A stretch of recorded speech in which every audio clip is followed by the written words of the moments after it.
سلام ما قدم السلام تاي يقرب بمقصال ما بقر حجي ماي أبوي ولد أب صلاقي صلولو قبائي زرستا كنببيه أبزد ما كم مجمرتا يا كوبلوز دلين تايو حد بقنع من قدي بحالية زلو بحلنا بقنع حلنا مالته نحابة نحفش شاورة بحاز دلي كل جزء أب بزتفعل كرنعات قداي زغونو ويكا بزح فتناتاتيو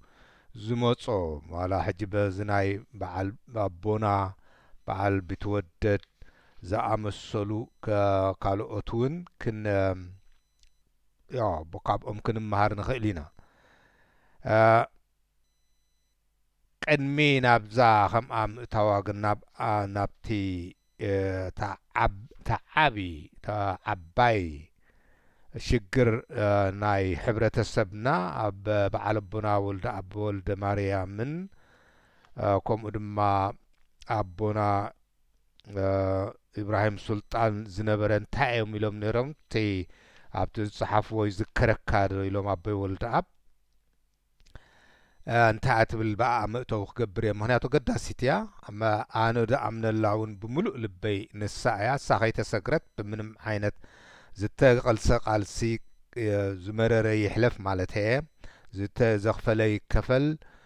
نعا اتري حليف كاسة زمت عوت كلك خمتي ودو دتبعلون سون ببونا ولد مريم تبعيلو نقزيو كواز تعوتنا انت مثلنا بنانن فراسن دي كنتيو بقى نباري يكون زلاق سلام سلام حرنتن قسانتنا يمصالنا نزبلو نسايا سند مانتاين تناب بدحرتنا تتخيلن زلوا انتاين ساتن كا ابتن دحرتنا زلوا اوراجان هايمانوتنين عليت قسا خندز يكون نزين ممسكار نمأتوي كابت بولد عبزبل وقت يذكرك كادن بنا إبراهيم سلطان زبلوه انتهى ميلوم يذكرك كادو اتي أبجدلنا خاب كل زبرت عقدلي محلا وحدنت هاجرنا كم سنة بري انتهى حدنت كم بتتان حجي أب بمسبتن هايمانوتات مخنيات قالي من السودان قالينا أدمانا بإثيوبيا قالينا أدمانا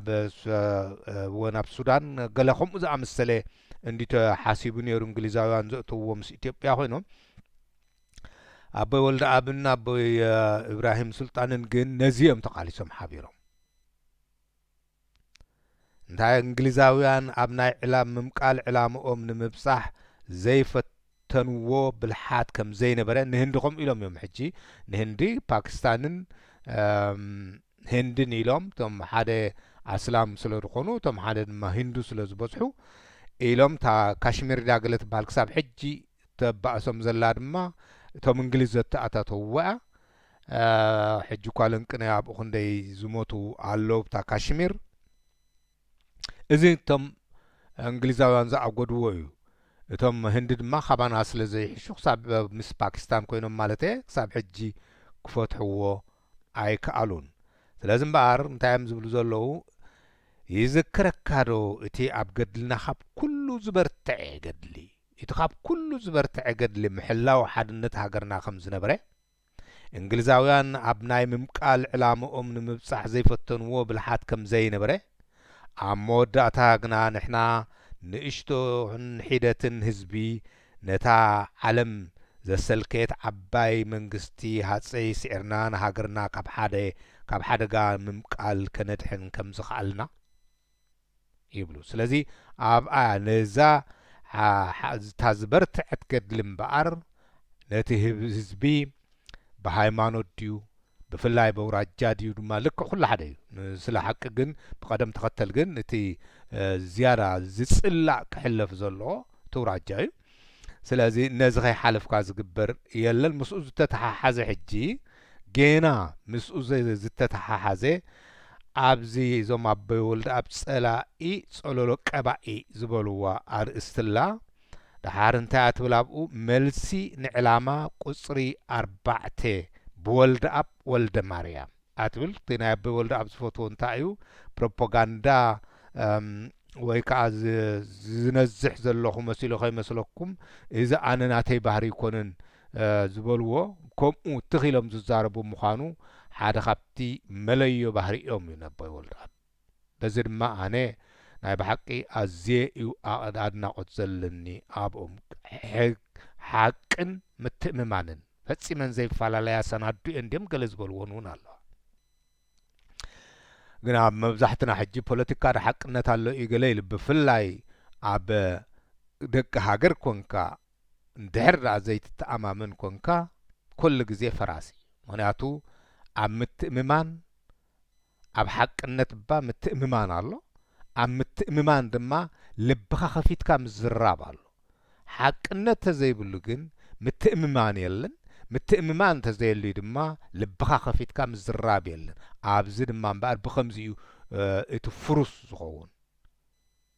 መብዛሕትኦም ዘይማዕበሉ ሃገራት ከዓ እንታይ እዮም ዝበሉ ኣበይ ወልዲ እቶም ሰረቕቲ እኳ ንስርቂ ክኸዱ ከለዉ ንምኽታር ክኸዱ ከለዉ ኣብ መንጎኦም ነታ ዕላምኦም እምቲኣስ ምትእምማን ክህልዎ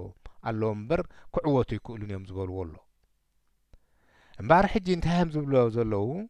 ገለ ተባሂልዎም ከሲስዎም እንድዩ ጸላኢ ጸለሎ ቀባኢ እንታይ ኢሎም ጅምርዋ ነታ ኣርእስቶም ትመልስን ዕላማ ቁጥሪ ብዕላማ ቁጥሪ 4 ዝብል ግዲ ተጻሒፋ ነይራ ኮይና እዝጊኦ ኣድህነነ እምኩሉ ኦኬ ኢሎም ንዓኻ ንዕላማ ቁፅሪ 4 ክነብብ ከለኹ እቲ ኣብ 4ታትኒ 50ታትኒ ኣብ ሃገርና ዝርከብ ዝነበረ ናይ ሓድሕድ ፍልልስትዝ ይብለኒ እሞ እስንብት ስለዚ እምበኣር እቲ ቅድሚ 4ታት ዝነበረ ብቲ እዋን እቲ ብንኣሽቶኦም ከለዉ በዓል ኣበይ ወልዲ ሕጂ ድማ ይደገማሉ ኣብ ዓንከሌት ወይ ከዓ ኣብ መኸዳ ዝኸይድ ብዕራይ ድማ ተብል ደላ ንስኻ ካብኣ ክንሰግር ተኾይንና እዚ ምትእምማን ዘሎ እዚ ኣብ ድሕረት ዘሎ ኣውራጃውን ሃይማኖትን ክስገር ኣሎ እምበር ይድገም ኣሎ ሕጂ ድማ ኣብዚ ግዜና እውን ኣለዉ ከምኡ ነዚ ከንበድብዱ ዝደልዩ ናይ ጸሎት ጻድቃን ኩሎም እናሓሰብኩ ከዓ እዝግዮ ኣድህነነ እምኩሉ እኩይ እናበልኩ እምህለል ብዛዕባ ፍቕሪ ሃገርኒ ስምረትኒ እናተዛረቡ ካበየ ቦትኡ ክመጽዋ ዝደልዩ ተኳሉ ንሃገርና የድሕና እወ ሃገራውያን መሲሎም ከማኻ መሳሊኡ ሕጂ ከምዓ ከተስምዕ ትኽእል ስለዚ ሃገራዊ መሲልካ ከምኡ ትገብር ዘለኻሲ ግን ከም ተኹላ ከማኻ ካብ ከማኻ ዝኣመሰሉ ንሃገርና የድሕና ይባልሃያ ዝብል ምስላ እዘውትር እዚ ከዓ ንዝበሃል ዋልታ እዚ ከዓ ንዕላማ ቁጥሪ 4 ከም ሓይሊ ስለ ዝረኣኽዋ ዘይኮነስ ከመዮ ብምስላ ዝበሃል ዋልታ ኣይትርኤ ክንዮ ዋልታ ዘሎ ርኤ ስለ ዝኾነ ከም ምስላ ኣቦታትና እቲ ክንዮ ዋልታ ዘሎ ሰብ እዩ ከም ትርጉም ምስላና ግና እቲ ክንዮ ዋልታ ተሓቢኡ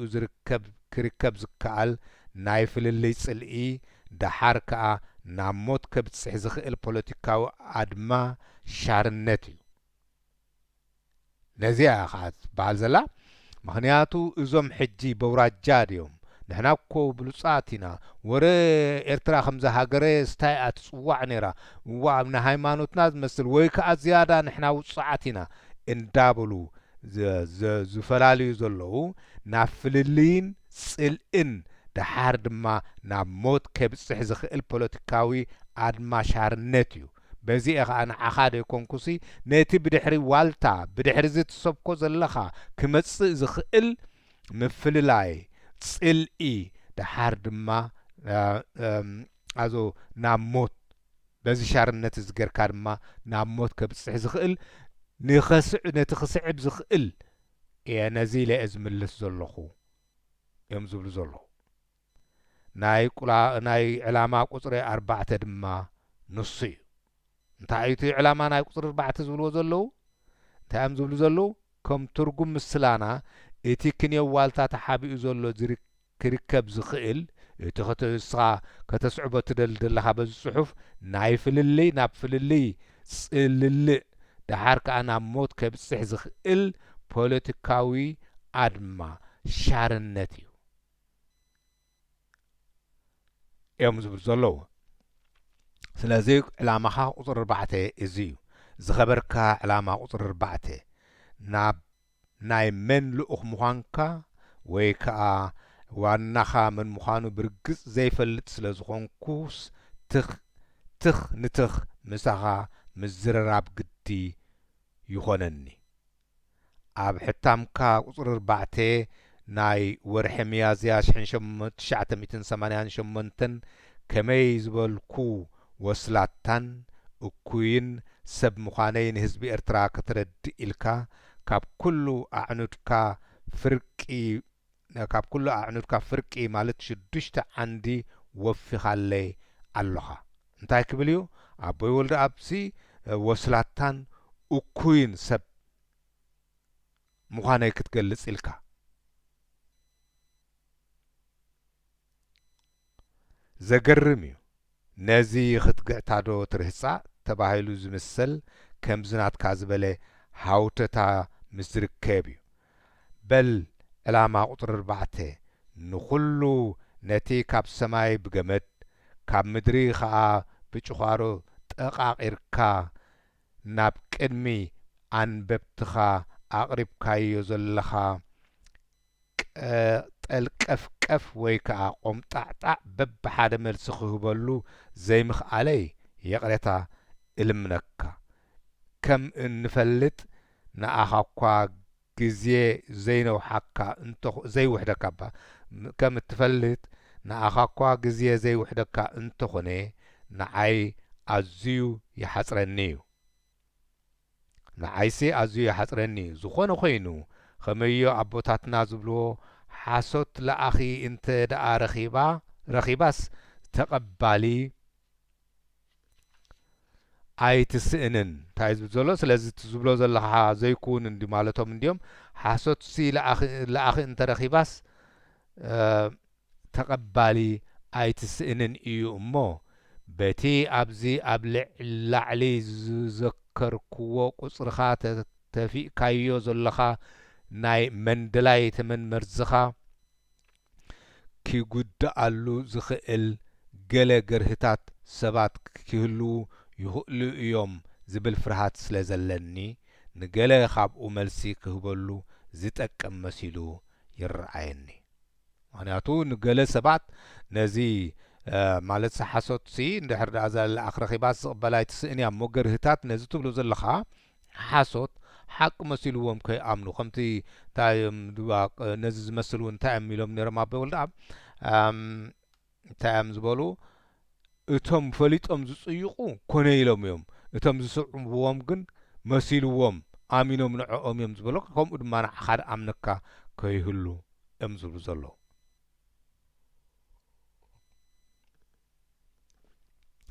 قداماي الى مالو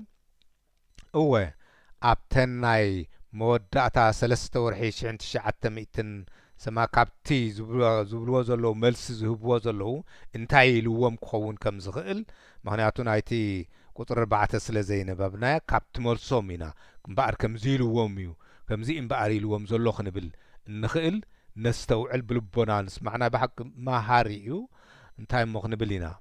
ورق لخونه مصحف زوكا حسابات حزيو سلامن كسانيتن وحدتن زلو هاجر كنفتر ندحر دا خوينا دما برقص بزيك العالم نزي نايزوم ابوتاتنا تازع عبيت بلنالو تازع عبيت سي تازع عبيت هاب قدلنا انتعم زبلوا وحدت ديا ولا سمرتنا يهزبنا او تا خاب كل زبرتعت قدلنا سي محلاو حادنت هاجرنا محلاو حادنت هاجرنا تازع عبيت يخصاب حجخا نسعى زلا نا سلام تكونكم دو تتلو በቃ እዘን ክርስቲያን ባሕርታይ ምልከተን ዶ ገለዶ ታይ ምልከቶም እንዳበሉ በቃ ሰኢሎም ብድዕ ዝዛረብሉ ኣውራጃውያን ድማ ንሕና ዶ ኸማና ደሉ ኢዶ ንሕና ኣውራጃና ደኣ ከመይ ገይሩ ድዋዳደሮ ካብ ካልእ ኣውራጃ ክመጽእ እንዳበልካ ሃተውተው ድብሉ ነዚ ዝኣምኑሎ ሕጂ ነቲ ህዝቢ ሲ ከመይ ጌርካ ኣኻ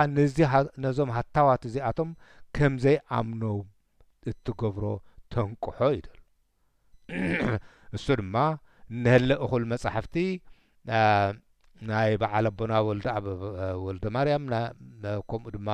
ናይ በዓል ሓው ኢብራሂም መሓመድ ኣለሉ ካልኦት ድማ ኣለዉ ነዚ ድድርዑ ደጉልሑ ልክዕ ሓቂ ከም ዘለዎ ስለዚ እምበር እንታይ ዝብል ዘሎ እወ ኣብተን ናይ መወዳእታ 3 ወርሒ 1987 ነተን ብሩኻት ሃገራት ስካንዲናቪያን ከም ዝበጻሕኩ ካብኦን ከም ዝነበርኩ እሞ ነቶም ኣብኣተን ዝቕመጡ ኤርትራውያን ኣሕዋተይ ምኽረይን ምዕደይን ክህብ ዕድል ከም ዝረኸብኩ ፍሉጥ እዩ ሽዑ ብጀካ ካብ ከምዚ ኸማኻ ዝበሉ ኣዝዮም ውሑዳት ጸረ ስምረት ካብ ካልኦት ኩሎም ኣብኡ ዝቕመጡ ኤርትራውያን ሙሉእ ተቐባልነት ከም እተጓነፈንን ውን ፍሉጥ እዩ ንሰናይ ምኽርን ንስኒት ንስምረትን ከም ማይ ዝጸምእዎ ከም እንጌራ ኸዓ ዝጠምይዎ ደቂ ኤርትራ ንመጸዋዕታይ ብምሉእ ሓጐስ ከም እተቐበልዎ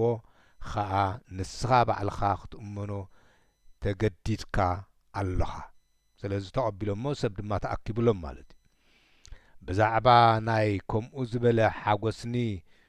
ዘኹርዕኒ ኣቀባብላ ምኽንያት ድማ ምናልባሽ ከምቲ ዝበልካዮ ካብ ክእለተይን ሞያይን ዘይኮነስ ሽማግሌ ወይ ከዓ ኣረጊት ብምዃነይ ስለ ዘኽበሩኒ ክኸውን ይኽእል ዝኾነ ኾይኑ ከምኡውን እንተኾነ ኣኽብር ገጸ ኣረጋዊ ንዝብል ሕግን ትእዛዝን ኣቦታቶም ንምፍጻም ዝፈጸምዎ ግብሪ ጭዋታት እሞ ከምቲ ናትካ ዝበለ ባጫ ዘይኮነስ ናኣዳ ደኣ ምተገብኦም ስለዚ ነዚ ኣረጊት ሰብኣይ ዝተቐቢልኩሞ ገለመለ ኢሉ ናይ ምንኣስ ዝመስል ናይ ንዕኦም ምኹን ነቲ እንታይ ሽሙ ነቲ ህዝቢ ካብዚ ኣረጊት ሰብኣይ እንታይ ክትረብሑ ኢኹም ኢልዎ ምኸውን እሞ ተኽበሩኒ ዋላ ብኣረጋ ብኽእለተይ ተኾነ ባልሶ እሷ እኳ ይበልዋን ብኽእለተይን ብሞያይን ዘይኮነስ ሽማግለ ብምዃነይ እውን እንተኽበሩኒ መዓስ ተጋግዮም ከምኡ እንዲቱ ባህልና እምዝሉ ስለዚ ኣብዚኣ ትመስል ዘላ እንታይ ዘይጠቅም ኣረጊት ከምዚ ሒዞም ንኣሽቱን ሓንሳብ ከምኡ ዝብሉና ንዓና ማለት እንድዩ ነዚ ኣረጊት ኢሎሞ ኣለዉ ማለት እዩ ስለዚ ያ ብሞያይ ብኽእለተይ እኳ እንተዘይኮነስ ብዕብየተይ እንተተቐበሉን እውን ናይ ጭውነት እዩ ኢሎም እዮም ዝምልስሉ ዘለዉ ካልኣይ እወ ፖለቲኮን ከምኡ ድማ በርሊንግስከተዲንደ ዝስመን ክልተ ናይ ደንማርክ ናይ ደንማርክ ጋዜጠኛታት ስምያ እዚ ክልተ ናይ ደንማርክ ጋዜጣ ብዛዕባ እቲ ንሓደ ጋዜጠኛ ዝሃብክዎ ሕቶን መልስን ኣልዒለን ክጽሕፋ ወይ ከዓ ጸብጻብ ክህባ ኸለዋ ኣቶ ወልደ ኣብ ወልደ ማርያም ሲ ኤርትራ ናይ ክርስቲያን ሃገርያ ኢሎም ተዛሪቦም ዝብል ቃል ኣብ ዕለት 18 ወርሒ 11 1987 ከምኡ ድማ ኣብ 1987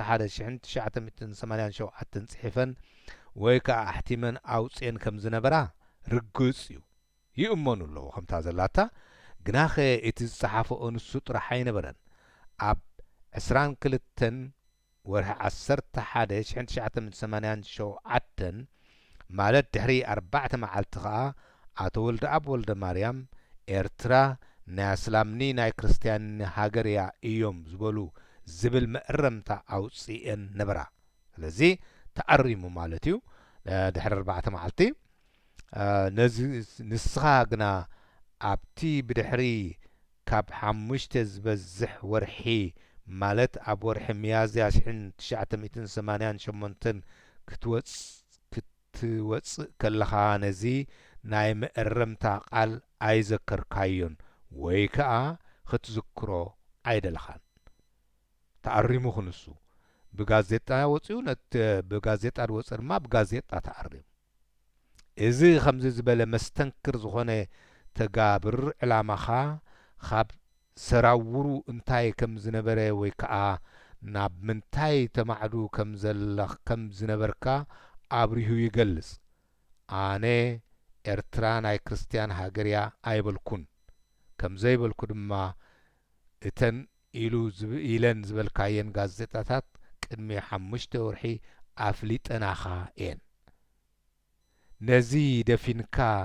ዘይበልክዎ ቃል ክትብለኒ ብግዲ ዝደለኻሉ ምኽንያት እንታይ ነበረ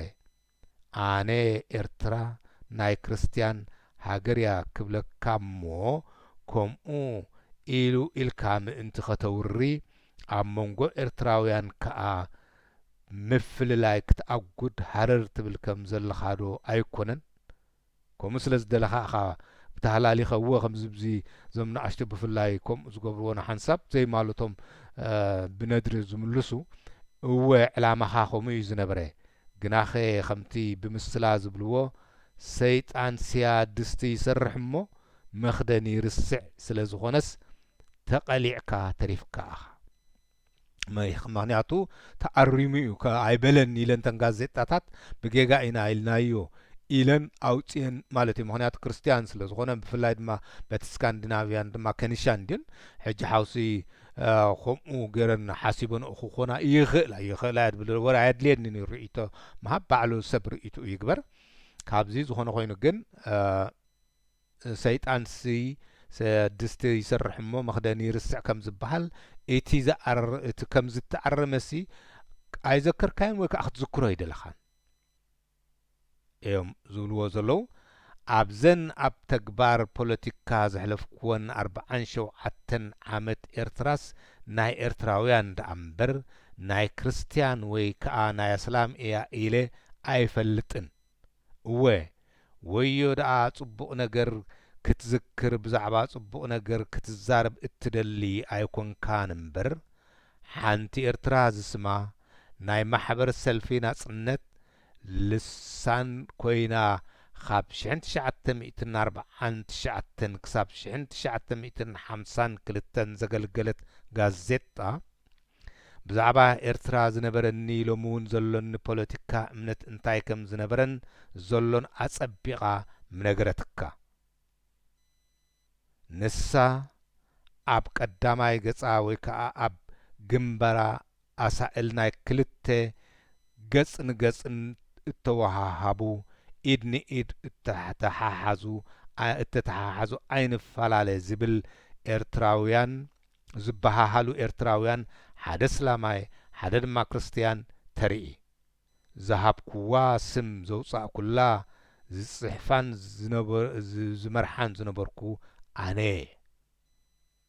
ባር እታ ኣይንፈላለ ኢሎም ሓደ እስላማይ ንሓደ ክርስቲያንን ገጽ ንገጽ እንዳተዋሃቡ ሰላም ክበሃሉ ከለዉ ዘመጸና ሓሳባት ነዚኣ ዝገበርኩ ኣነ ነታ ኣይንፈላለ ትብል መጽሔት ድማ ዝጽሕፋ ዝነበርኩ ወይ ከዓ ዝመርሓ ዝነበርኩ ኣነ ስለዚ ኣብዚ ድማ ሕጂ እምበኣር ንምፍጣራ ዝሕሰበኒ ምኽንያት ምምቓል ወይ ከዓ ተቕሲም ኢሎም ኣሎ ኤርትራ ዝደሊ ናይ መንግስቲ እንግሊዝ ፖለቲካ ዕላማ ነበረ ንምምቃላ ዝደሊ መን እዩ ነይሩ እንግሊዝ እዩ ነይሩ ከምዛ ናይ ህንዲ ዝገበራ ስለዚ ኣብዚ ድማ ሕጂቲ እንታይ ዘሎት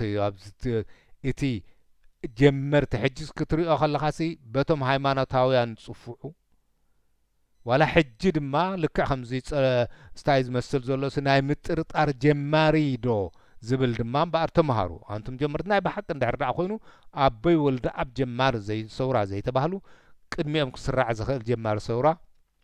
ብፍላይ ብግብሪ ቅድሚኦም ክስራዕ ዝኽእል የልቦን ስለዚ ከምኡ እዩ ሓደ ቁም ነገር ናይ ሓቂ ዝንቀሳቐስ ብጸየቕቲ ባእታታት ነቲ ህዝቢ ከምቲ ዝበልዎ ሓሶት ዝለኣኽ እንተረኺባስ ዘቐበላ ናይቲ ስእን ዝበልዋ ከምኡ እዩ ዘሎ ትሽግር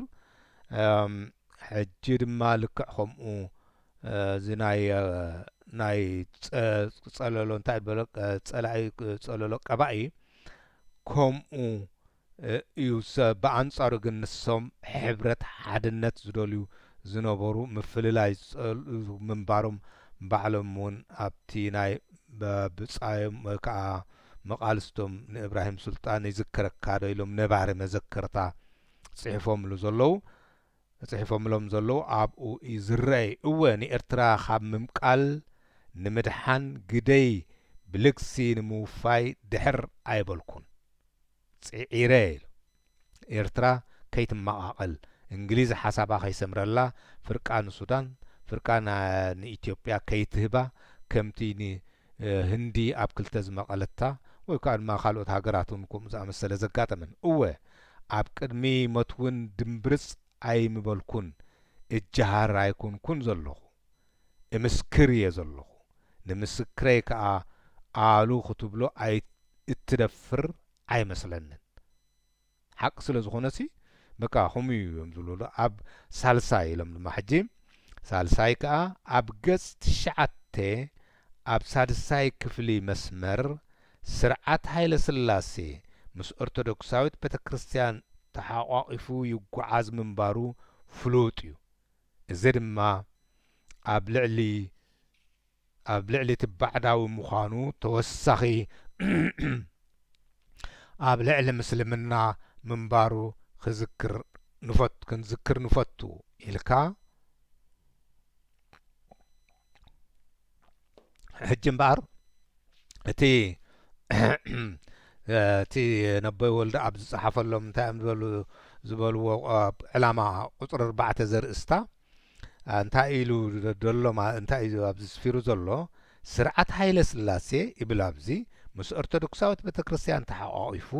ይጓዓዝ ምንባሩ ፍሉጥ እዩ ኢሉ እዩ ሓደ ካብቲ ርእይቱ ዝሃቦቲ ዕላማ ቁፅሪ 4 ብስሙ ናይ ገለጸን በዚ ምክንያት እዮም ከዓ መን ምዃንካ ስለ ዘይፈልጠካስ በታ ዕላማ ቁፅሪ 4 ዝበልካየ ኣተሓቢኡ እዩ ጽሒፉሎም ማለት እዩ እዚ ድማ ማለት ኣነንም ድዮም ዝብሎ ዞም ዓዲ ብዘይፍሉጥ ኣነስተስቶ ዝበሃል ኢሉሲ መንነቱ ኣፍሊጡ ይኮነን መንነቱ ሓቢኡ እዩ ማለት እዩ እዚ ድማ ኣብ ልዕሊ እቲ ባዕዳዊ ምዃኑ ተወሳኺ ጽቕጠት ኣብ ልዕሊ ኣስላምና ምንባሩ ክንዝክር ንፈቱ ስለዚ እምበኣር ምስታ ኦርቶዶክሳዊት ሕጂ ድማ ነታ ኦርቶዶክሳዊት ተላይ እንዲ ዝስታይ ዘብላ ዘሎ ዝኸሳ ምስ ሃይለ ስላሴ ኮይንና ንዓና ነስላም ዝያዳ ንዓና ነስላም ዝያዳ ከም ዝጸቐተትናስ ክንዝክር ንፈቱ ኢልካ ጽሒፍካ ኣለኻ እብልዎ ኣቦይ ወልደ ኣብ ትግርኛኻ ጭምልቕልቕ ዝበለ እዩ እሞ እንታይ ክትብል ትደሊ ምንባርካ ንምስትውዓል ጻዕሪ እዩ ዝኾነ ኮይኑ ኣብዚ ክትብሎ ትደሊ ዘለኻስ ንምስትውዓሉ ግን ዘሸግር ኣይኮነን እወ ነቲ ክፉእ ዘበለ ኩሉ ምዝካር እትፈቱን ደስ ዘብለካን ትመስል ከምኣይ ፈላለ ዝደሊ ሰብ ከማይ ዝብል ስለዚ ልክዕ ከምቲ ዝብልዎ ዘሎ ጽቡቕ ነገር ግን ክትዝክሮ ኣይትፈቱን ሕማቕ ዳልካ ክትዝክር ትደሊ እምበር ጽቡቕ ነገር ክትዝክር ግን ኣይትደልን ንኣብነቱ እታ ኣይንፈላለየልና እዩ ዝበልኩ ከምኡ ዝኣመሰሉ ፈልጦ እንድሕር ደኣ ነይሩ ማለት እየ መሰቶኦም ድዩ እንድዒ ግን ናይ በዓል ሃይ ኦርቶዶክስ ካብ ዘክረ ንሱ ድማ ንዕኡን ክዝክሮ ነይርዎ ምክንያቱ እታ ኣይንፈላለ ትብል ሓደ እስላማይን ሓደ ክርስቲያን ገጽ ንገጽ እንዳተረኣዩ ሰላም ክበሃሃሉ ኣነ ዝገበርክዋ ነዚስ ክትዝክሮ እውን ነርካ ማለቶም ክኸውን ይኽእል እዩ ስለዚ ሕማቕ ኢኻ ክትዝክር ትደሊ እምበር ጽቡቕ ክትዝክር ትደሊ ኣይትመስል ጽቡቕ ነገር ግን ክትዝክሮ ኣይትፈቱን ኢሎም ከምኡ ክፉእ ምዝካር ብዛዕባ ክፉእ ምዝራብ ዝፈቱ ሰብ ኣሎ ሓደ ክፉእ ሰብ ካብቲ ክፉእ ባህሪኡ ክፉእ የውፅእ ጽቡቕ ሰብ ከዓ ካብቲ ጽቡቕ መዝገቡ ጽቡቕ ነገራት የውፅእ ርግጽ እዩ ስርዓት ሃይለ ስላሴን ኦርቶዶክሳዊት ቤተክርስትያንን ተሓቋቂፎም ዝሰርሕሉ ግዜ ነይሩ ሓቂዮም ዘርበ ካምታ ዘላታ ነይሩ እቲ እኩይ ተግባራቶም ግን አንጻር እቶም ናጽነት ሃገሮም ዝደልዩ ኤርትራውያን ኩሎም ደአምበር አንጻር አስላም ጥራሕ አይነበረ አንጻር ኩሎም ናጽነት ዝብሉ ደአምበር አንጻር አስላም ጥራሕ አይነበረትን ልክዕ ኦርቶዶክስ ቤተክርስቲያን ምስ ሃይለ ስላሴ ኢድኒኢት ኮይና ትሰርሕ ነይራ ግን ከም ትስኻት ብሎ ዘለኻ አንጻር አስላም ጥራሕ ዘይኮንስ አንጻር ክርስቲያን ተላይ እዮም ሳትገድሳ ዝነበረ ናጽነት ኤርትራ ዝደልዩ ንዘበሉ አስላማይ አይትብል ክርስቲያን አይትብል ያ ዝነበረት ስኻግና በእስላማይ ገጹ ጥራሕ ከም ገሊኦም ሕጂ ንሓደ ናህና ይዝብልዎ ከማና እኮ የለን አይ ንሕና ከምዝን ዲና ዝነበርና እንዳበልካ ዝገብርዎ ከምኡ እንተ በቲ ብራጃ እንተ በቲ ሃይማኖት ከምኡ ኣለዉ ክሳብ ሕጂ ኤረ እንታይ ኢሎም ንእስላም ጥራሕ ኣይነበሩ እንታይ ትብል እቲ እኩይ ተግባራቶም ግን ሃይለ ስላሴን ምስታ ቤተክርስትያን ማለት እዩ አንጻር እቶም ናጽነት ሃገሮም ዝደልዩ ኤርትራውያን ኩሎም ደአምበር አስላማዮም አይበለት ክርስቲያኖም ደአምበር አስላም ጥራሕ ኣይነበረን ኤረ እቲ ዝበዝሕ አንጻርነቶምሲ ኣብ ልዕሊ ክርስቲያን ናጽነታውያን ደአምበር አንጻር አስላም እኳ አይነበረን ክብል ይደፍር ምክንያቱ ኣብ መንጎ ዝተቀራረቡ ዝግበር ግጭት እቲ ዝኸፈ ይኽልሻ በታ ሃይማኖት ድማ ስለ ዝቐርብዋ ነታ ኦርቶዶክስን ንሃይለ ስላሴን በዚ ዝያዳ ንዕኦም ዝኸፈ እወ አይነበረን ይብሉ ኣለዉ እዚ ከዓ ጸፍ ጽልጥ ዝበለ ሓቂ እምበር ፋልሶ ፕሮፓጋንዳ አይኮነን ስለዚ ዝበዝሕ ዝያዳ ዝጉድኡ ዝነው ሕጂ ነዚ ንፈልጦ ነገራት የለን ምክንያቱ በቲ ናይ ሓወገን ምስልምና እዞም ኣስላም እዮም ተጎዲኦም እዞም ኣስላም እዮም እንታይ ድበለ እንታይ እዮም ዝበልዋ ሓሶትሲ እንድሕር ደኣ ዝልእኻ ረኺባ ዝቕበላ ኣይትስእንን እንዲዮም ኢሎም ሕጂ ብዙሕ ግዜ ብሓንጎልና ኣብቲ ህዝቢ ኤርትራ እንታይ ከም ዝሰፍር ተገይሩ ኣስላም ዝያዳ ከም ዝተወጽዑ ጌርካ ሓቂ ከም ዘይኮነ ኣብዚ ይምስክሩ ኣለዉ ይወልዳ ልክዕ ከምዛ መንካዕሲ ደቂ ሓደ ውራጃ እዮም ኢልካ ሓሶት ተዘርጊሓ ነበረት እሞ ሓቂ እንዳመሰለት ትኸይደላ ወይ ከዓ ድማ ገለ ውራጃ ድማ ሕጂ ንሕና ከምዚ ውራጃና ጅግና ዝኸውን ፍትሓዊ ዝኸውን የለን እንዳበሉ ስታይ ተቢሎም ሓቂ ክመስሎም ዝኽእል ወይ ከዓ እቲ ሕጂ ሕጊ እንዳቦኦም ዝያዳ ካብ ናይ ካልኦት ሕጊ እንዳባ ፍትሐኛ ክመስል ዝደልይዎ ንሓንሳብ ናይ እንስሳ እኳ ዝሕሉ ዝነበረ ተን ካልኦት ከየለን ድዩ እቲ እንስሳ መሰል እንስሳ ምሕላው እኮ ካብ ኦሪት ዝነበረ እዩ ግን ነሶም ከም ዝፈጠርዋ ኦሪት ነይሩ መጽሓፍ ቅዱስ ኣሎ ኣድግኻ እንታይ ሽሞ ኣይዕርፍ ዝብል ገሊኦም ድማ በቃ ኤርትራ በዚ እንታይ ስሙ በዚ መንግስቲ ዛውራጃ እዚኣ እትጽዋዕ ነይራ እንዳበልካ ዝገብርዎ ሕጂ ድማ ካልኦት ድማ ካብ ካልእ ወገን ድማ ወይለከይ ከምኡ ዲ ዝግበር ኢሎም ድማ ሕጂ ከምኡ ድማ ክፍጠሩ ዝደልዩ ክንዲ ንጽቡቕ ዘስታይ ኣርኣያ ድኾኑስ ናቶ እቲ ክፉእ ስለ ሕጂ ከምዚ ንሕና እስላም ጥራሕ ኢና ተወፂና እንድሕር ደኣ ኢሉ ሓቂ መሲልዎም ቶም እስላም ዕጉግ ክብሉ እቶም ኣውራጃታት ድማ ከምኡ ተኻልእ ድማ ወይልከ ኣነስራ ደይ ዓጉግ ኮይኑ ትስምዖ እንድሕር ኣልዩ ድማ ዓጉግ ዝጅምር እሞ እዚ በዓል ኣቦይ ወለጋብር እዚ ዶ ዓዲ ጋብር ትበሃል ናብ ከምኡ ገጹ ይኸይድ ከም ዘሎ ዘይርድኦ ከምኡ እዩ ኣቦይ ወልዳ ድማ ልክዕ ከምኡ ይብሉ ኣለዉ እኳ ደኣ እንታይ ዝበለ ኣብ ዝበዝሕ አንጻርነቶምሲ ኣብ ልዕሊ ክርስቲያን ናጽነታውያን ደኣምበር አንጻር እስላም እኳ ኣይነበረን ክብል እደፍር ኢሎም እዚ ከዓ ጸፍ ጽልጥ ዝበለ ሓቂ እዩ እምበር ፋልሶ ፕሮፓጋንዳ ኣይኮነን ተረጊጾም እዮም ዝብሉ ዘለዉ ንሕና ከምዚ ክንደይ ካባና እዮም ናይ ብሓቂ ኣብ ዝተወሰነ እዋንሲ ካብ ነቶም እስላምሲ ዝያዳ ነቶም ክርስቲያን ይጭቆኑ ነይሮም ብዙሕ ከምኡ ገይሩ ፕሮፓጋንዳ ወይ ከዓ ድማ ዘጉልሖ ፕሮፓጋንዳ ጌጋ ስታይ እዩ ነቲ ሓቅስ ከምኡ ገይሩ ዘጉልሖ የለን መርዓ ደቆም ገይሮም ህፃውንቶም ኣጠሚቆም ሰብ ካብ ሽሻዮም ከይበልዕ ከይሰቲ እተወገዙ እሞ እኽለማዮም ተጓሒፉ ዝጠፍአ ናጽነታውያን ብዙሓት ነበሩ ኣብ መዓልታዊ ህይወቶም ዝጓነዩ ማለት ስርዓተ መቃብር ዝሓረሞም ከምዚ ሕጂ ዝገብርዎ ዘለዉ ለንቅነውን ኣብዚ ፍራንክፈርት ዝበሃል ኣብ ጀርመን ከምኡ ገይሮሞ ዝበሃል ነዚኣ በቃ ክሳብ ሕጂ እውን እቻ ብገለ ክፋላ ናይታ ኦርቶዶክስ ሕጂ እውን ኣላ ኦርቶዶክስ ጥራሕ ግን ከም ዘይኮነ ድማ ንኦርቶዶክስ ጥራሕ ከነጠምተላ የብለን ካልኦት ኩለን እውን ከምኡ እየን እስላምን ክርስቲያን ካቶሊክን ክርስታየን ጴንጤን ኩለን ከንሽአን ኩለን ከምኡ እየን ብዙሓት ባእታታት ኣለዉ መሳርሖም ካልእ ምርጫው ነብሎም ፀርፉና ይኮነ ናይ ግድን ኣብ ምስኡ ክሳዕ ዘለኻ ግዳይ ክትከውን ግድን እዩ ኣብ ውሽጢ ቀጽሪ ቤተ ክርስቲያን ከይቅበሩ እተኸልከሉ ቅዱስ ቁርባን ከይካፈሉ እተወገዙ ናጽነታውያን ብዙሓት ነበሩ ስለዚ ሕጂ እውን እንድሕር ዳ ርኢና ከምዛበይ ወልዲ ኣብ ዝብልዋ ዘለዉ እኳ ደኣ እቶም ክርስቲያን እዮም ዝያዳ እቶም እስላሙን ዝኾኑ ግን ብናይ ሃይማኖት ምኽንያት ከምዚ ሕጂ ኣይትቕበርኒ ኢሎም ብሓፂሩ ሲ ኣየናሕሲን እዮም ዝያዳ ንዕኦም ገለ ምባል እውን ብዙሕ መጽናዕቲ ዘድልዮ ጽፈት ዘድልዮ ስለ ዝኾነ ግን ነቶም ክርስቲያን ሕጂ እውን እታ መሳርሒ ናይቲ መንግስቲ ኮይና ደላ ክፋል ናይታ ቤተ ክርስቲያን ነቶም ክርስቲያን ኢኹም ኢላ ኣይነሓፈቶም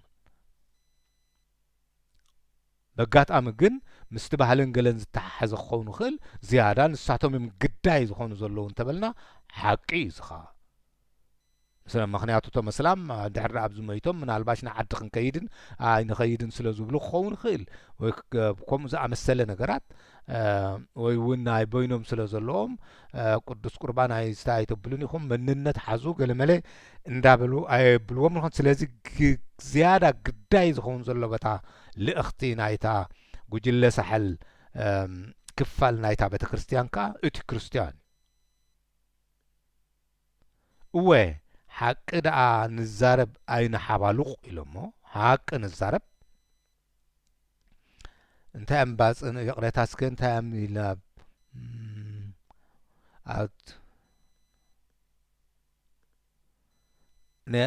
ሰጊረ ኣለኹ ቁሩብ እንታይ ኢና ኢልና ነርና ስርዓተ መቃብር ዝሓረሞም ኣብ ውሽጢ ቅርፂ ቤተ ክርስቲያን ከይቅበሩ እተኸልከሉ ቅዱስ ቁርባን ከይካፈሉ እተወገዙ ናጽነታውያን ብዙሓት ነበሩ እዮም ኢሎም ከብቶም እተዘምቱ እኽሎም ብሓዊ ዝነደደ ኣታኽልቶም ዝበረሰ ናጽነታውያን ክርስቲያን ብዙሓት ነበሩ ልክዕ ከምታ ንደቂ መታሕት ገይሮሞም እንስስኦም ቀቲሎም ከምዚ ገይሮሞም ዝብልዋ ኣብዚኣ ድማ እንህትለ ምክንያቱ ከምኣ እዩ ጸላኢ ኣየናሕስን እዩ አንቱም በውራጃ ተጠርኒፍናስ ክሕሸና እዩ ትብሉ ከይመስለኩም አንቱም ብሃይማኖት ተጠርኒፍና ክሕሸና ከይመስለኩም ሓሶት እዩ ነስላም ናጽነታውያን ግን ኣብ 4ታትኒ 50ታትኒ ከምዚ ዝኣመሰለ መቕጻዕቲ ኣይበጽሖምን ስለ ኣብ ዝተወሰነ እዋን ነቶም ክርስቲያን ዝያዳ እዮም ኣቓልቦ ገይሮምሎም ነይሮም ምናልባሽ ዓቕሚ ናይ ክርስቲያን ኣብ ከበሳ ምስ ደኸመ ድማ ሽዑ ናብቶም መታሕት ከይዶም ማለት እዩ ወይ ከዓ ድማ ዝያዳ እቲ ምንቅስቓስ ኣብ መታሕት ስለ ዝዓብለለ ስለዚ እዚ እዩ ተሓቂ ታሪኽና ጠምዛዝ እዩ ክርስቲያን እውን ማዕረተ መስላም እኳ ደኣ ቀድም ግዳይ ዝኾኑ እቶም ክርስቲያን እዮም ክርስቲያን ኢላ ዘናሕሰየትሎም መንግስቲ ወይ ቤተ ክርስቲያን የላን ሕጂ እውን ከምኣ ኣይነሓባሉቕ ድዮም ኢሎሞ ነቲ ታሪክ ከም ዘለዎ ነምፃእ እዮም እቶም ቅትለተ ሞት ዝበፅሖም መራሕቲ ዝቁፀሩ ድማ ኣዝዮም ሒደት እዮም ነይሮም ካብቶም እስላም ብብዝሒ ክቁፀሩ ከለዉ እቶም እስላም ኣዝዮም ኣላታሁ ቅፅል ኣዝዮም ሒደት እዮም ሓደ ካብኣቶም ጅግና ዓብድልቃድር ከቢረ ነበረ ስለዚ ታሪክ እዚ ክጸፍፍ ዘለዎ ንሕና ኢና ማለት መጀመርቲ ሰውራ እቲ ምስልምና ከም ዝኾነ ምሲልካ ዝስደድ ፕሮፓጋንዳታት እውን ኣሎ ሓቅነቱ ኣለዎ ዲ ሓቅነት ዋላስ በቲ ከምታ ዝበልዋ ዝሰድ ዝልእኻ እንደረኺባ ዝቕበላ ኣይትስእን እንትበሃል ከመይ ክንቅበላ ከመይ ክኸውን ስለዚ ገና መጽናዕቲ ዘድልዮ እዩ ታሪኽና እወ ሓቂ ደኣ ንዛረብ ኣይነ ሓባልቑ እንዲዮም ኢሎም ኣርባዕታት ናይ ሓምሳተ ኣስላም ብዙሓት እዚኣ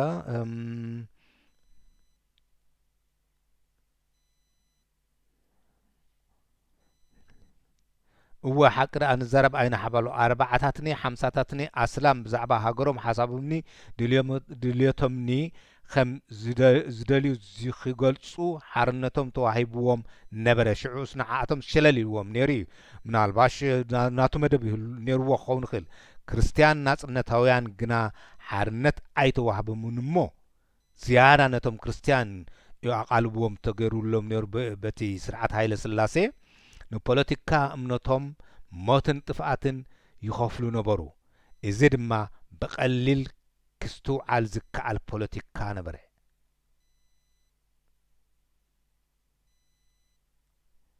እወ እንታይ ዝብል ዘሎ ኣስላም ናጽነታውያን ግን ኣብ ኣርባዕታትኒ ሓምሳታትኒ ከም ዝበለ መቕጻዕቲ ኣይበጽሖምን እንዲሉ እቶም ቅትለት ሞት ዝበጽሖም መራሕቲ ዝቝጸሩ ድማ ኣዝዮም ሕደት ነበሩ ሓደ ካብኣቶም ጅግና ዓብደልቃድር ከቢረ ነበረ ኢሎ ያ ከምታ ዘላታ እዮም ዘቕርብዋ ኣቦይ ወልዳ ስለዚ ከም ፖለቲካ እንግሊዛውያን ኢትዮጵያውያንን እቶም መጽቀጥቲ ዘድልዮም ዝነበረ እቶም ምስ ኢትዮጵያ ከይሓብሩ ከይሓብሩ ዘይደልዩ ዝነበሩ ደቂ ኸበሳ ጥራሕ እዮም ንሳቶም እዮም ዝያዳ ኣስላም ምስ ኢትዮጵያ ክሓብሩ ዘይደልዩ ስለ ዝነበሩ መቕጻዕቲ ዝነብሉ ዝነበሩ ግን መቕጻዕቲ ካብቲ መጀመርያ ከምቶም ንደቂ ኸበሳ ዝበጽሖም ኣይነበረን ነዚ ንምስትውዓል ኣየሸግረካን ይኸውን ባህላ እየ እወ ንኹሉ ነገር ብግርምቢጥ ምስትውዓሉ ዘፍትወልካ እዩ ዝመስል ዘሎ እሞ ነዚ እውን ብግርምቢጥ ከይተስተውዕሎ ተስፋ እገብር ኣስላም ሲ ኣይተጨቆኑን ኢልካ ስታይ ከይተብላ እትመስል ዘላ እስከ ንርአያ ኣስላም ደቂ ኤርትራ ኣብቲ ንሃገሮም ሓርነት ንምውፃእ ዝገበርዎ ገድልስ ኣይተሰቀዩን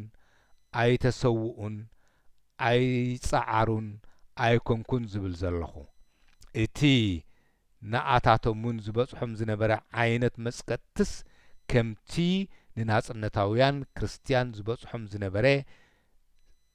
ዘበለ መቕጻዕቲ ኣይነበረን እየ ዝብል ዘለኹ እወ ቅድም ኣብ ትርባዓታት ዝያዳ ብኣቓልቦ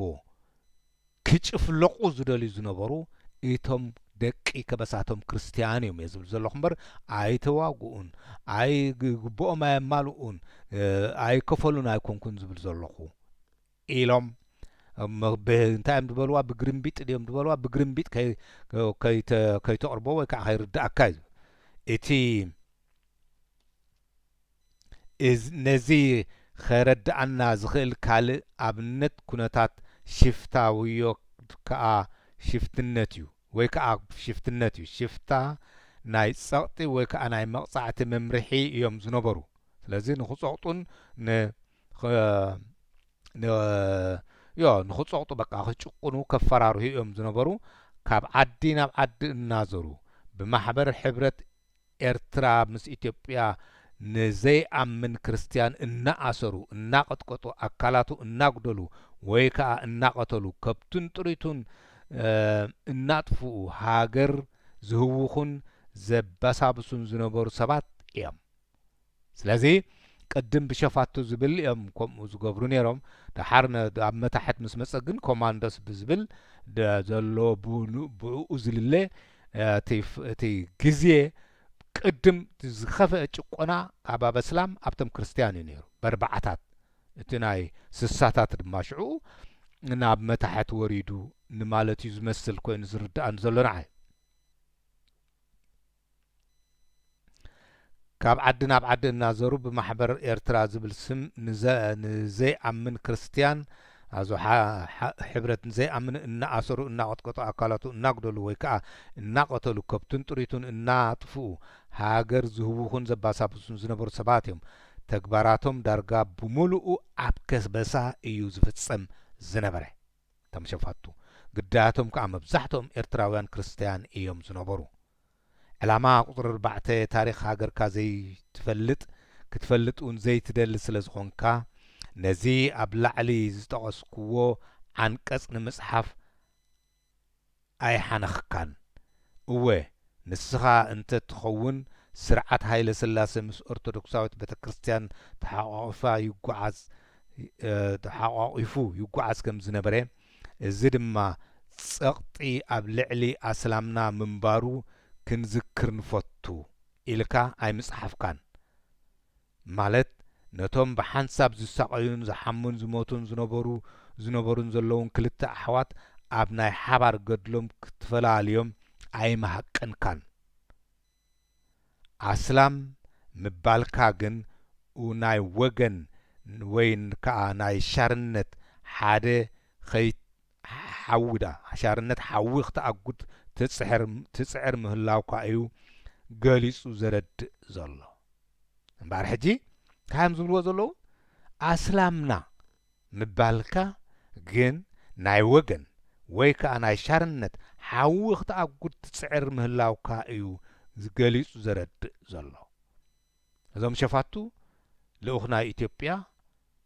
ኢትዮጵያ ድልየት ናይ ኣሜሪካን እምባ ናይ እንግሊዝ ንምምላእ ሕብረት ወይ ከዓ አንድነት ምስ ኤርትራ ዝደልዮም ነይሩ ስለዚ ክንፈልጦ ዘለና እዞም ከምዚ ኣገሮም ዝፈላልዩና ኩሉ ግዜ ንጥቕምና ከም ዘይኮነት ክርዳእና ኣሎ ልክዕ እዞም ኣውራጃውያን ድማ እዞም ሃይማኖታውያን ድማ ኣብዛ እዋን እዚኣ ዝገብሩ ዘለዉ ልክዕ ከመ እንታይም ዝብልዎ ዘለዉ ኣስላምና ምባልካ ግን ናይ ወገን ወይ ከዓ ናይ ሻርነት ሓዊ እንታይ እጃም ረኺቡ ሓዊ ክትኣጉድ ትስዕር ምህላውካ እዩ ገሊጹ ዘረድእ ዘሎ ሓዊ ክኣጉዱልና እዮም እዞም በውራጃ ብሃይማኖት ድመፁና ደለዉ ኣሎ ጌናቲ ኣይተሓልፈን መሳክን በዓል ኣቦ ኢብራሂም ስልጣን በዓል ኣቦ ወልደ ኣብ ብሓንሳእ ደርሆ በሊዕና ዶር ኣያ ክኾኑ ዝግብኦም እዚኦም ድም ዳ ጎሊሖም እቲ ህዝቢ ሓደ ክልተ ዘይኮኑ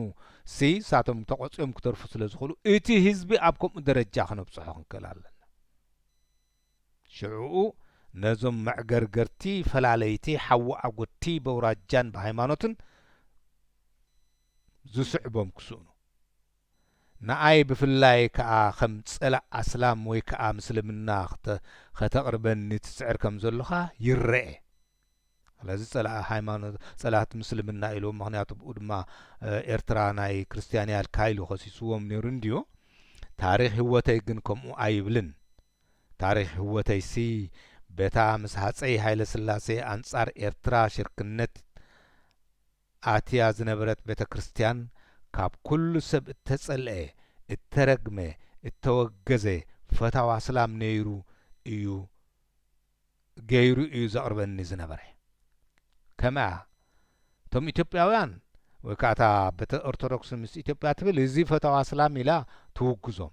እዚ ድማ ሕጂ ድማ ኣንታ እስኻ ጸላእ እስላም እንዲኻ ኢሉ ይኸሶም ሽግር እያ ከመያ ህይወት ናይ ቁንዓት ከምኣ እያ ኣብ ሓቂ ዘሎ ከምዚ ናይ ጋንዲ እኮ እቲ ህንዲ እዩ ድሓር ቀቲልዎ ኣብ ሓቂ ዘሎ መንኩም እዩ እቶም ፈታዋ እስላም ዝብሉን ድዮም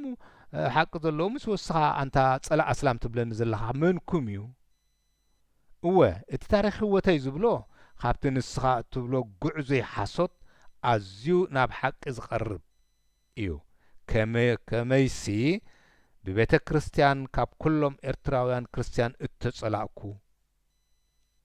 ብቤተ ክርስቲያን ካብ ኩሎም ክርስቲያን እተጸላእኩ ፈታዋ እስላም ተባሂለ ኣነ እተረጎምኩ እተወገዝኩ ምዃነይ ዓለም ይፈልጦ እዩ ጸላእ እስላም ምዃነይ ግና ንስኻ በይንኻ ጥራሕኻ እትፈልጦ ኣብ ዕዮ ፖለቲካ እንካብ ዝእለኽ ማለት ኣብተን ቀዳሞት 12 ዓመት ዓመት 1941 ክሳብ 1953 دحر أبتن أما كلاي مبرق زحلف كون 28 عمت كاب 1953 كساع 1981 مالت كله أب 4 عمت كاب عدمي زعابيو أعرختي مماخرتي مماغتي متعايتي مسادتي إرتراويان أسلام إيوم زنبرو ስለዚህ ነቶም ኣበይ ወልዲ ኣብሲ ጀማር ሰውራ ክበሃሉ ይኽእሉ ኣበይ ይርከብ ገለ ትብሉ ድማ ናይ ብሓቂ ንምሃር እሶም ይብሉ ኣለዉ ካብ 1941 ኣብ ፖለቲካ ተኣሊኸ እዮም ዝብሉ ዘለዉ ንኽትንፅር እንድሕር ዳኣ ክደግማ ካብዚኦም ንላዕሊ ድማ ጀማር ሰውራ ክፅዋዕ ዝኽእል ዋላ ሓደ እኳ ክህሉ ይክእልን እንታይ እዮም ዝብሉ ዘለዉ ኣብ ዕዮ ፖለቲካ እንካብ ዝእለኽ ካብ 1941 ክሳብ 1953 ኣብ ውሽጢ ሃገር ማለት እዩ ድሓር ኣብ ማእኸላይ ምብራቕ ን28 ዓመት ድማ ካብ 1953 ክሳብ 1981 ማለት ኩሉ ኣብ 4 ዓመት ካብ ዕድመይ ዝዓብዩ أعرختي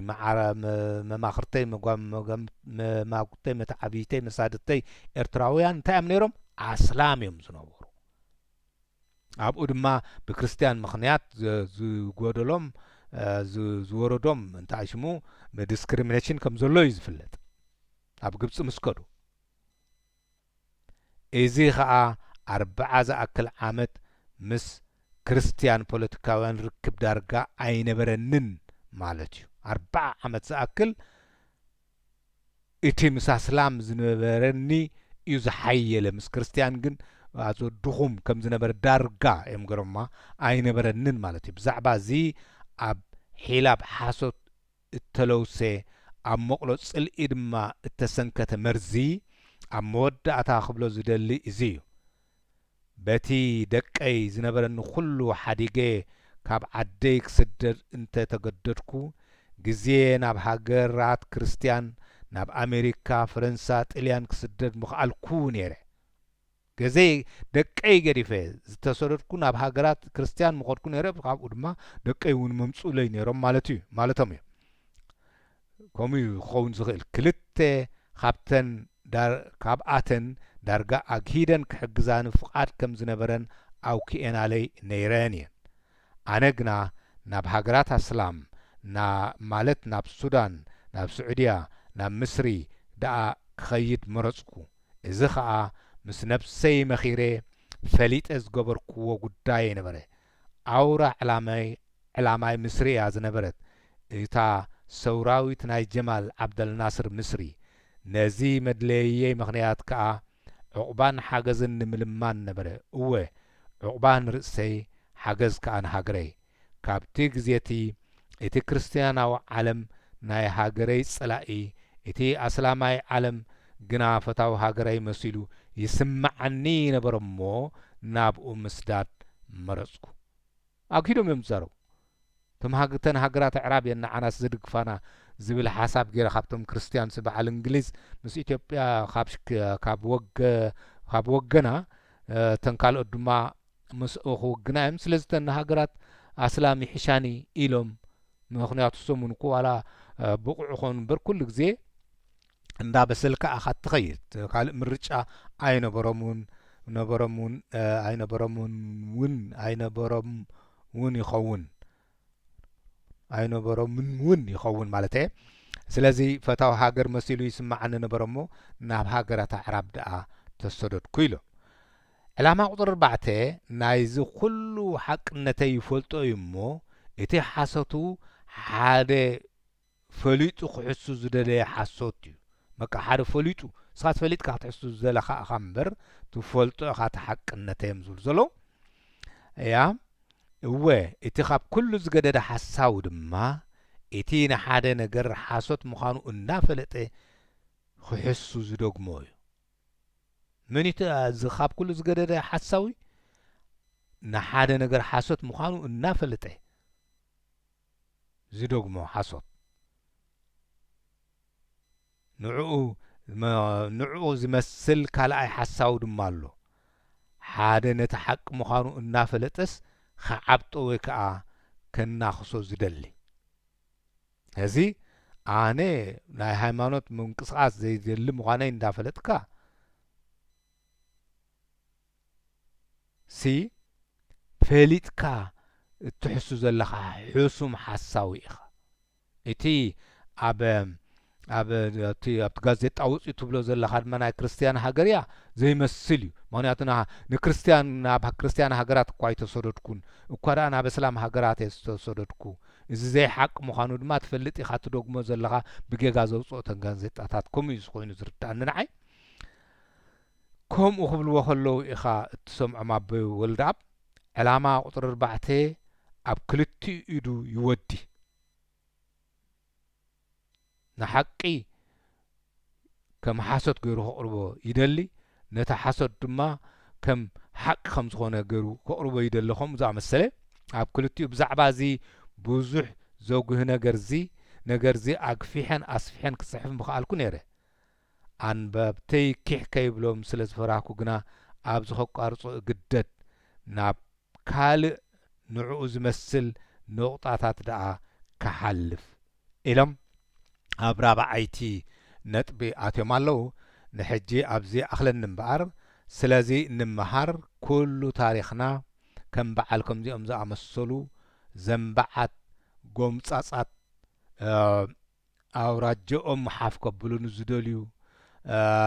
ተጋሩ ምሁራት ኢና እንዳበሉ መንነቶም ክውሕዱ ዝደልዩ ፕሮፌሰራት ዶ መማህራን ዶ እንዳበሉ ካብዚኦም ክንጥንቀቕ ክንክእል ኣለና ሃይማኖታውያን ናህና ሃይማኖት በልፅ ድብሉ ዶ ካብዚኦም ክንጥንቀቕ ኣለና እዚኦም ድማ ብሃይማኖት ዝመፀ ኣለውን ኣቦታት ኣርኣያ ዝኾኑ ብሓቂ ዝኾነ ዝመፀ ኣለዉ ኣርኣያታትና ዝኾኑ ግን መፅሓፍቲ ድማ ንህለ ገዲፎምልና ንንበብ ንምሃር ንንቃሕ ካብኡ ተረፈ ግና እንታይ ከምቲ ዝበልዎ እዩ ኮነኢልካ ብዋልታ ብትሕቲ ዋልታ ዘሎ እስኻ ተስሕቶም ዜጋታት ከይህልው ኢለ እየ ዝምልሰልካ ዘለኹ ዝበልዎ ፅቡቕ ግሩም ዝኾነ መልሲ እዩ ስለዚ እምበኣር ሕጂ ኣብዚ ኣኽለኒ ካብ ራብዓይቲ ነጥቢ ካብቲ መፅእ ዘሎ ክንቅፅል ኢና ንሕጂ